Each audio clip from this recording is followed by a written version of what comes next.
ભગવાનના ધામમાં પણ લોકો ઠગાઈ કરતા અચકાતા નથી. આવો જ એક કિસ્સો અમદાવાદ શહેરમાં સામે આવ્યો છે. અહીંના વાસણા સ્વામિનારાયણ મંદિરમાં સોનાનો હાર ચઢાવવાનું કહીને ગઠિયો સ્વામીને વિશ્વાસમાં લઈ 51 ગ્રામ સોનાનો હાર લઈ ફરાર થઈ ગયો હતો.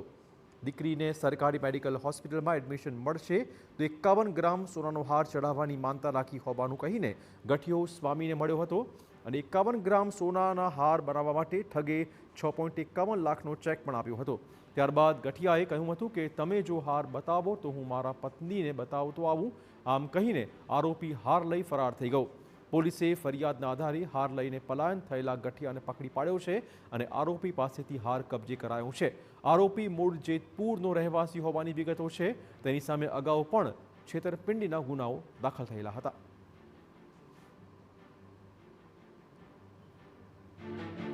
एकावन ग्राम सोनाની જે કિંમત થાય 6 લાખ રૂપિયાનો ચેક એક્સિસ બેંકનો ધોરાજી બ્રાન્ચનો એમણે જે એમના ખજાનચી છે એને આપેલો હતો. ત્યારબાદ તેઓ બેઠેલા અને કીધું કે મારી વાઈફ મારી સાથે આવી છે અને એ બહાર ઊભા છે, તમે જો હાર આપો તો હું બતાવી આપું.